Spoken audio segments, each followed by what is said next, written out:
Hello YouTube, Dave here again. This is the fifth and for now the final video in my advice series for new DMs.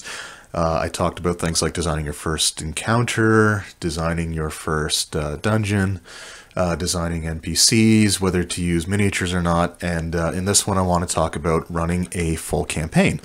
Now, there's a couple of different avenues that are open to you. You can obviously go with the pre-written route, or you can design your own. So I want to touch on both of those and just give, again, this some general advice. So if you are new to, the hobby, or new to the role of being a dungeon master, and you want to run a campaign, then one of the options obviously is to get the pre-written campaigns.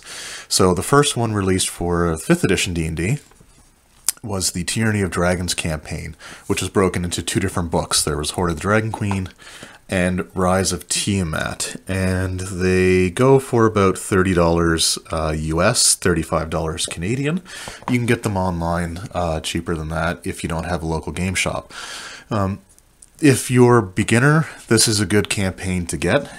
It is spelled out very well from beginning to end, so it's not one of those things where there's lulls or it's a bit nebulous as to what to do next. It does lay things out rather well. So if you're new, it's a great way of kind of learning how to have adventures lead into one another and things like that. So this is definitely one that might be worth checking out if you are new and you're looking to get something that's pre-written.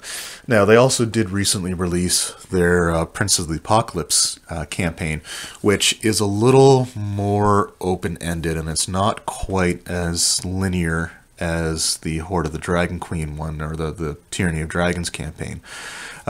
I don't know if this is the best one, and I said this in my video, so I'm not going to touch on it too much, but I don't know if this is the best campaign for players or for DMs who are brand new.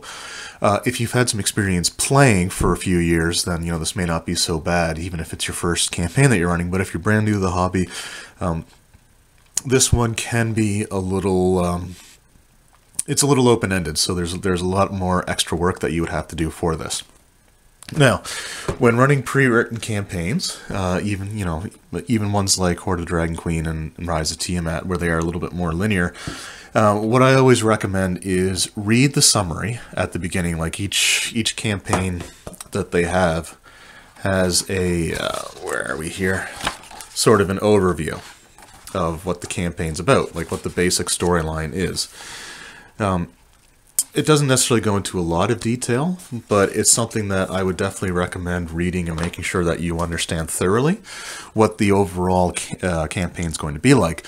However, when you're going to actually run it, I recommend basically only focusing on the chapter that you're running. Like, it's great to be an expert on the entire campaign from the beginning, but I think it's more important if you just have a thorough grasp of how the sessions that you're going to be running immediately are going to play out, without focusing too much on the details of the campaign later on down the road.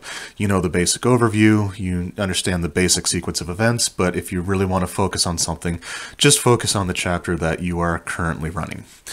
So that's basically all that I really have for pre-written campaigns. I enjoy them. I run pre-written campaigns mostly because I just don't have a lot of time to sit down and write. I would rather design sort of like a self-contained adventure that can be run in a couple of sessions, as opposed to trying to sit down and map out a full campaign. But if you're going to do that, if you want to sit down and decide that you're going to create your own story and you want to design your own campaign, there are some things that I think are important to keep in mind. Number one, you don't want to do what the pre-written books do. You don't want to have everything meticulously planned out from point A to point B. One of the concessions that I think a lot of players just simply understand when they know they're running or playing in a pre-written campaign is that there's going to be a certain amount of linearity to it. So there's going to be a certain amount of, the players are kind of locked into a certain sequence of events. When you're designing a campaign of your own, the expectation tends to be that it's a little more open-ended and it's a little less constricted as to what they can do. And I used to make the mistake all the time when I first started of trying to make sure I had everything completely, planned out and dungeons mapped and, plot hooks and all that established. And of course, it would always go downhill when one of the particular setups that I had just didn't click with the party, or if they decided to focus on something else altogether. So what I always recommend is have a basic outline, similar to the overview in the pre-written books. Have an overview, understand, how you want the campaign to start, what a few of the key moments of the campaign are going to be, and what you want the finale to be. It's something that, it will save you a lot of frustration because, if you only have a few key things planned out from the beginning, if the players kind of go off the rails a little bit and they kind of investigate something, or they pick up on something that was just kind of a throwaway, but they decide that's more important than it really is, then it gives you the freedom to actually kind of roll with it. An example would be, if there's a group in the campaign that might be like a red herring type of thing. There's this one group that's the secret evil behind everything, but there's this other group that's more active early on. If the players decide that they want to spend more time focusing on the smaller group that you really didn't intend to do much with other than, a couple of throwaway encounters, or maybe a single adventure, but, one of the villains gets away type of thing, or however it works out, it's always nice to have a little bit of freedom. The other question is, how do you want to start the campaign? Again, going back to like the pre-written ones, for example, they always have basically the story start from first level and it goes all the way through to the finish. So early on, you kind of have an idea of what you're up against. Prince of the Apocalypse is a little bit different, but at the same time, you're still basically dealing with the one evil elemental eye storyline throughout the entire thing. Now, from my experiences of running pre-written campaigns, it's one of the things that the players can feel a bit restricted to a single storyline. If you're running a campaign of your own design, I would recommend spending the early levels, like the low levels, just doing completely unrelated things and letting the players earn a reputation for themselves. Maybe they clear out some bandits, or, they go up against this small, like a thieves guild maybe in one of the larger towns, and their actions catch the attention of one of basically the patrons of the campaign from the rest of that point on. Maybe a group like the Harpers, if you're in the Forgotten Realms, for example, notices the players' heroics and decide to approach them about investigating, a group that's doing basically what the main storyline is going to be. And it's okay to have certain things work as loose connections. For example, if your campaign revolves around undead, like there's a major undead villain at the end, and, you want to kind of foreshadow it a little bit, excuse me, you could have a scenario where the players are going through, maybe they're confronting a thieves guild again, just to use that as an example, or just like a small group of thugs or whatever. And when they're encountered, there's maybe a necromancer with them, or they had some skeletons and stuff with them that doesn't really seem to make sense why they would have them. But maybe they were being approached and they were hired to do these tasks like, recover things, or, rob homes and stuff like that, or people, just to, earn enough coin to fund something that they're doing down the road, which is totally fine. But I always recommend starting off just letting the players kind of build a reputation for themselves, find out what kinds of adventures they enjoy going on, what kinds they don't particularly enjoy going on, and then you can kind of build the rest of the campaign around that. For example, if you have a dungeon early on and the players kind of zone out during the dungeon exploration, maybe design the campaign so that the dungeon complexes that you had are maybe a little smaller, they're not as involved. There was one example, which is something I'm going to use as an example for what I'm talking about now, but the Shackled City campaign that Paizo Publishing put out for Dungeon Magazine, it opened up with the first chapter had 2 dungeon complexes in it, and between the 2 of them there were like 100 rooms to explore, and these are for characters of 1st to 3rd level in 3rd edition D&D. So there weren't a lot of encounters, so a lot of those rooms were empty, which just made for a long, drawn-out, kind of almost tedious dungeon crawl. So, kind of use the early levels to gauge what the players are interested in and, go from there. You definitely want to have a few of the major moments planned out, not necessarily from the beginning, but early enough on that, you know, if things kind of change, you can work ways to bring them back to this particular storyline. Like if there's a particular villain that you want them to confront at, say, 12th level, for example, with the final encounter taking place at 20th level, you know, then you can have this adventure designed for, you know, the 12th level characters, and you just wait for them to get to that point. Maybe when they're, you know, 10th or 11th level, they find this piece of information that leads them to the adventure that you have planned out. But basically, if you're doing something of your own design, allow the players to have a bit more say in what they do. You know, allow them to go off and investigate something, or, you know, kind of pick up on a thread that wasn't really intended to be anything major, and, you know, maybe develop it. Let them, you know, chase this lead. You know, maybe it turns something up, maybe you can find a way to make it turn something up, but don't arbitrarily just have them fail to find what they're looking for because they chose a different hook than you initially intended. It's something that a lot of the pre-written campaigns kind of do, but if you're running it yourself, you know, you want to give them a little bit more freedom.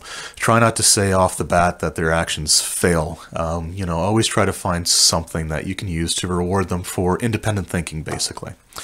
And then, of course, you know, you want your climactic encounter. So this is where, like, the NPC design comes in. You know, you want an interesting villain. You want them to, you know, to know a bit about the villain before they get to that point. And you want it to be one of those fights where, you know, it's a battle of attrition. It's this major, you know, combat. And in the end, there's this huge sense of satisfaction for defeating the final villain. So that's, you know, I guess some basic outlines for doing the pre-written campaigns versus your own. One of the, now getting back to the Shackled City, I actually really enjoy this campaign, and the more that I run pre-written ones, the more I kind of like the way this one was designed.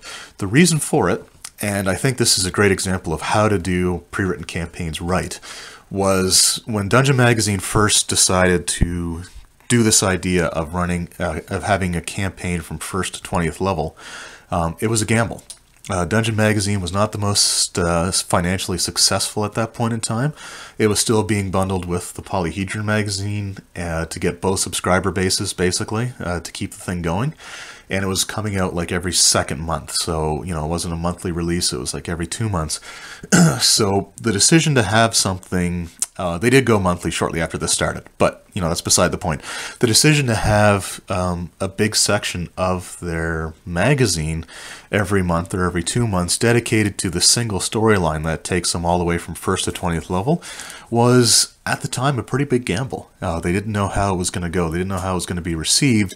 And if the player or the readers didn't really enjoy it, then it was going to be an issue because, you know, they had kind of committed themselves to doing it. And once you start, you know, even if it's not the most well received, you don't want to just cancel it because there are people out there who might enjoy it. So when they were designing the adventures for this campaign in particular, the decision was made to have the adventures linked together. However, the players probably won't understand how they're linked together. It's something that only the DM really knows. And the first 4 or 5 chapters in this campaign are almost seemingly random adventures that go towards building up the player's reputation as heroes. It's not until I think chapter 6 of 12, so about halfway through the campaign, that the real storyline starts to present itself to the players. Everything up to that is definitely interconnected, but the players may never know. Like the first chapter involves them trying to rescue some children who were abducted from an orphanage. Another chapter has them finding wands that control water because the town that the campaign takes place in was actually built into the bowl of a dormant or extinct volcano. So during its flood season, the local temple is used to create wands of control water to keep everything from flooding. So that's what the second adventure in the magazine was. Another one has you searching for a lost dwarven hero. And the one after that involves the party trying to locate a paladin who's issued a challenge to somebody that, you know, if it goes through, could spell a lot of chaos for the town itself. So he goes off, the players go to rescue him, or to find him and try to prevent him from going through with his plans. And it's not until there was a chapter that was added to the book which just involves the players going after this bugbear vampire, which, you know, it wasn't the strongest part of the campaign. It's not until after they deal with the paladin that they end up going, actually end up traveling to the Abyss, where the campaign really starts to take form and starts to get a lot more cohesive and solid. So, you know, that's a great way to design the campaign. If you want to have things interconnected, then you can totally do that, but don't beat the players over the head with it. You know, make it very subtle in the beginning, and if the players never realize that the things that they were doing at first level were related to the things they're doing at 15th or 18th or 20th level, wherever you decide to end the campaign, then that's totally okay. It's not something that they need to know.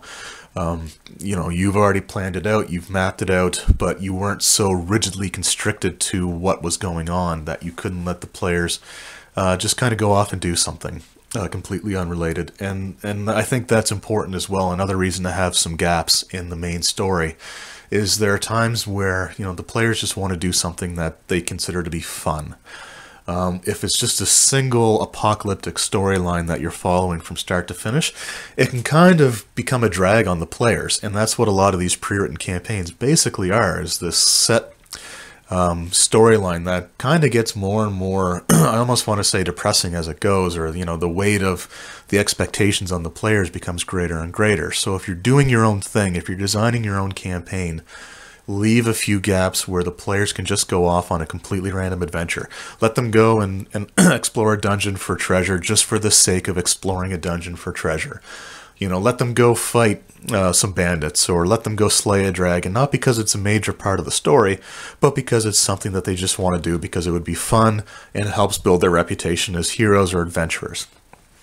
Anyway, that's basically my video on campaigns. You know, again, I hope it was kind of helpful for at least a few general ideas. If you have any more specific questions, you know, please don't hesitate to ask. You can leave, you know, comments below. You can follow me on Facebook or Twitter. Anybody who follows me on Twitter, I follow them back, so you'd be able to send direct messages. You can always post on my Facebook page, and I try to answer those as promptly as possible. I have had a few people send me private messages on YouTube, and unfortunately I don't really get notifications of those, and I don't think to check them all the time. So there are times where there were some messages that sat there for a month before I finally got to it, and I always felt terrible. So I'd recommend either the comments, Facebook, or Twitter. And, you know, I'll certainly answer any questions that you may have. If, you know, you want help designing something, you know, I can give you my input. I don't mind doing that. Again, I didn't want to get too much into the number crunching and stuff like that in these videos, just because, you know, it's something that may be, you know, boring, or people may lose interest in watching it. So, you know, if I just throw out some general ideas and leave myself open to more specific questions, I have no problem doing that whatsoever.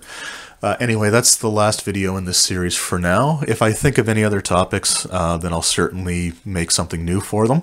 But that's it for basically the DMs at this point in time. My next series of videos is going to be shorter, probably going to be about 1 or 2 videos, maybe 3 at most. But it's going to be more oriented towards players, players who are new to the D&D in particular. So, you know, I hope that you new DMs enjoyed this series. I know I've had some more experienced DMs say that they've actually enjoyed them, which is, you know, a huge compliment, and I really appreciate it. So I hope that, you know, people just enjoyed these videos all together, and we'll see you next time. Thank you, YouTube.